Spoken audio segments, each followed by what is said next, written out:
Hey, Uncle Mark. Hey there, Uncle Dan. I got a series of jokes for you. You ready? I'm so ready. Knock, knock. Who's there? Ether. Ether who? Ether Bunny. Oh. Knock, knock. Who's there?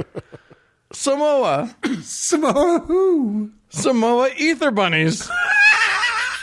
Knock, knock. I can't with this. Don't go. Knock. Fucking knock. Who's there? Cargo. Go whom? Cargo beep beep. Run all over the Ether Bunnies. Uncle Dan, do you smell toast? That was a trip back to elementary school for Uncle Dan. I had to go to a better time. This has been the social isolation has been hard. Yeah, and I needed to venture back into a time when things were easier and lighter. Yeah, that's our aristocrats, basically, right there. That's the How to Heretic version of the aristocrat. It's a go-to. It's a classic. Yeah, Uncle Doug, save us, dude. Tell us something that's actually funny. Well, dear uncles, in this time of doom and gloom, I thought I would try and take our minds off our impending on-ramp to Fury Road and talk about one of the more harmless, if perhaps most ridiculous seasonal mascots, as Uncle Dan just mentioned, the Easter Bunny. Of all the tropes and traditions of modern Christianity, this is perhaps the inanest and most poorly thought out. Well, hold on. I mean, hold on. As you'll see, you are calling quite a shot, mister. Thin ice, buddy. Yeah. Well, as we'll see, there's no real connective tissue between any of the elements of the Easter Bunny, and there's no connective tissue between the Easter Bunny and Christianity, but we'll get there. Okay. But as far as I could tell, no one has ever died because of the Easter Bunny. I'm sure somebody somewhere has, but I couldn't find him. So, however, let us know, listeners, if you have any Easter Bunny related fatality stories. We're desperate for that information. It would be a mistake to completely write off rabbits as harmless. After all, as Tim the Enchanter said about the rabbit outside the cave of Clare Bannig. That's no ordinary rabbit. That's the most foul, cruel, and bad-tempered rodent you even set eyes on. Look at the rabbit's got a vicious streak a mile wide. He's a killer. He's got huge, sharp. You can leap up out. Look at the bones. And scene. Hey, yeah, And Uncle Mark. I do a terrible British accent, so thanks. Well, that Uncle one's Mark, Scottish, so Oh, True. Tim is Scottish, Doug. That's true, and I Yeah. should It's be even able to do a worse. Scottish accent, but I yeah, can't. exactly. Even worse. This whole thing leads, of course, to the use of one of our favorite religious technologies, the Holy Hand Grenade of Antioch, and its attending instructions from the Book of Armaments. But we'll leave that for another time. 5, 3, sir, 3. So, it goes without saying that the Easter Bunny is not biblical, but I said it anyway. Does Rabbits- it though? I feel like we've read enough shit in the Bible that it wouldn't surprise me if someone were trying to support the Easter Bunny. If there is not a rabbit in Leviticus, I quit. Well, Uncle Mark, I got your back. Okay, good. Rabbits appear in only 2 places in the Bible, Leviticus and Deuteronomy. Oh, perfect. The classics. Beautiful. Yes. And in both cases, they are prohibited from being eaten because they chew their cud. which they don't. Right. So Leviticus 11:6 reads, quote, "And the hare, because he cheweth the cud, but divideth not the hoof, he is unclean unto you." And then in Deuteronomy 14:7 it says, "Nevertheless ye shall not eat of them that chew the cud, or them that divide the cloven hoof, as the camel and the hare and the coney. For they chew the cud, but divide not the hoof, therefore they are unclean unto you." Now, rabbits, it turns out, are not ruminants. That is, they do not have multiple stomachs, and they do not chew their cud. Truly. How dare you? As best as anyone can tell, the enlightened writers of the Bible believe them to be ruminants because they are constantly moving their mouths like they are chewing something. So, Yeah, they got that adorable little chewy thing going on. Yeah, it's cute. way to go, Christians. You chose for your Easter mascot an animal that proves the Bible is full of errors. Way to go. So, as best But as what anyone about conies? Are you sure? What Yeah, about you know, them? I didn't spend a lot of time. That's a subject for another day. You know what would have Conies in been their great island. is if the thing that brought the chocolate Easter eggs on Easter morning was a 4-legged giant insect. Or a camel? Or a bat bird. So, as best as anyone can tell, the original legend of the Easter rabbit or Easter hare originated amongst German Lutherans in the 1600s. What? Yeah, the original legend had. I mean, these were far more kind of paganistic areas. Right. The original Easter bunny was very much like Santa Claus. He delivered presents to good children the night before Easter. The reason that of all animals a rabbit came to symbolize Easter is probably because it was widely believed in the ancient world that rabbits were hermaphrodites, which they are not, and that they could therefore reproduce without having sex with another rabbit, which they cannot.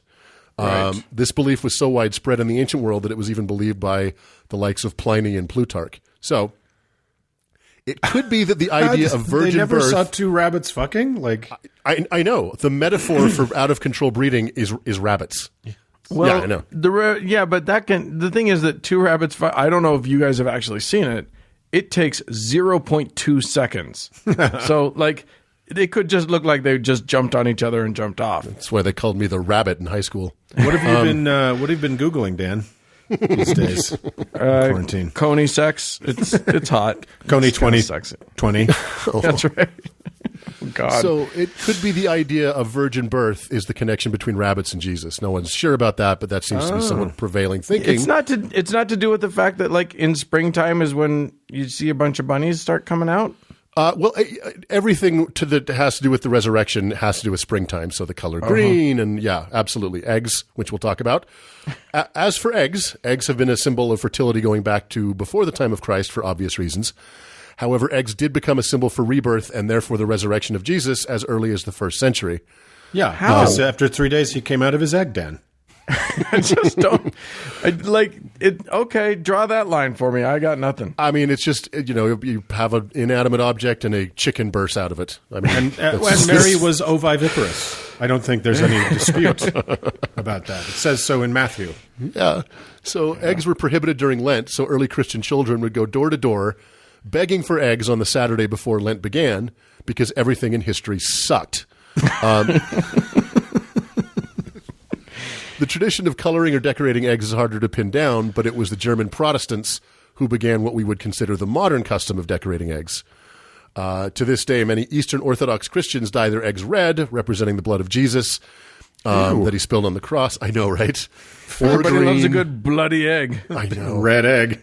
I know, presumably to freak out their children. Interestingly, the Ukrainian art of decorating eggs called pizanki dates back to pre-Christian times. So I don't know why that's hilarious. Pizanki? That's what it's called. They're gorgeous, though. They're I don't know if gorgeous. you've ever They're seen really, it. really pretty, but I actually took a Ukrainian egg decorating class when I was in middle school. So did I loved it. I didn't know I was pizankiing. Yeah. You're the pizankiest. I'm the pizankier. So somewhere along the way, this super judgy, non-ruminant, non-hermaphrodite rodent added decorated eggs to the list of gifts to give out to children in little nests, which, again, rabbits do not build in the wild. This tradition worked its way to our shores in the 18th century with German immigrants in the Pennsylvania Dutch area, and then eventually became widespread. Eventually, William Townley figured out how to make concentrated dye tablets, and the Paws Company was born in 1893 in New Jersey. Several other egg decorating 1893.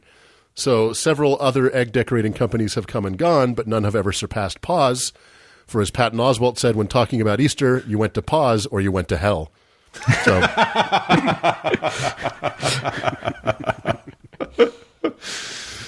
Paws is so tied up in every childhood memory of Easter. Okay, and we'll talk about so Easter egg hunts and even Easter egg rolls are traditions that go back to Germany and other parts of Europe as well.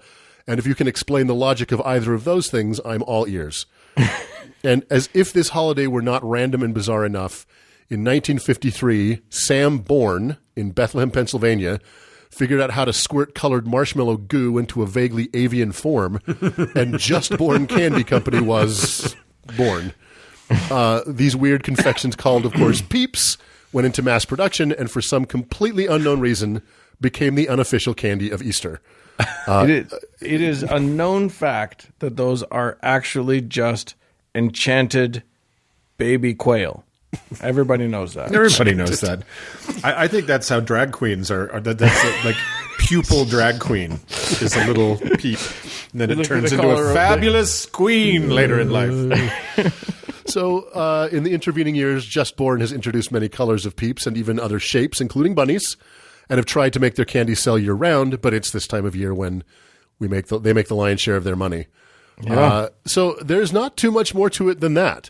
That's the story of how a rodent that is only mentioned in the Bible incorrectly, that does not chew its cud, is not a hermaphrodite, does not reproduce asexually, does not build nests, does not have a mechanism by which to judge children, and does not lay fucking eggs, came to symbolize a 2,000-year-old resurrection of a Jewish carpenter that did not happen. All it makes is sense. So it's so gaggly bizarre, this fucking holiday. How we end up with the things we do is Yeah. just it will never cease to fascinate me. It's so crazy. And you missed my favorite name for Christmas, for Easter, which is John Oliver's calls it Shitty Christmas.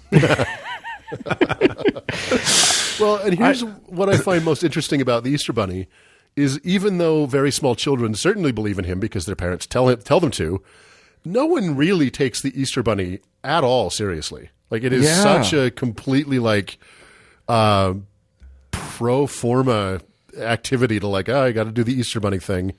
It's just such a strange thing to have planted itself that nobody takes seriously. Nobody really knows the origins of until you drill into it. Well, and what's funny is if you shit on anything about Christmas, if you shit on a tree Right. or if you say something about Santa, the MAGA hat wearing crowd will destroy you. Right. But you could probably get away with joking about the Easter Bunny because they don't actually care about that one very much. And what's funny is that, if Christianity is to be, believed, which of course is the editorial position of this podcast that it is not, Right. the resurrection is the main event. That's the big thing, Yeah. right? It's so true. It's so weird. Yeah. His being born was just like everybody, everyone else was also born, Yeah. right? That But wasn't this is special. the one thing that Jesus Not of a himself virgin did. egg-laying woman. Yeah, but it's this super consumery plastic crap all Okay, around that holiday. Do you guys remember where we were last year at Easter? Yeah. We were at the American Atheists in that's right. Cincinnati, Ohio. Yeah. And there was this moment that Easter this will stick in my head about Easter. I think it was the morning we were leaving or something. We went to Starbucks to get coffee. Yeah. And we had our credentials on American Atheists. Remember that? And Yeah, I these do remember. man and woman were in there, and they were just staring fucking daggers at us. And I loved how, as they left, they said "Happy Easter" at us in the most passive-aggressive fucking way. Yeah. Happy Easter, y'all! And it was so beautiful. We're like, hey, you too. Have a great time. Okay. Whatever that means, I don't know. What do you do? Roll an egg exactly. around. Go find yourself a rabbit. Happy Easter. Well, with that, Doug, let's all have a happy Easter. Yeah, let's Yeah. move on.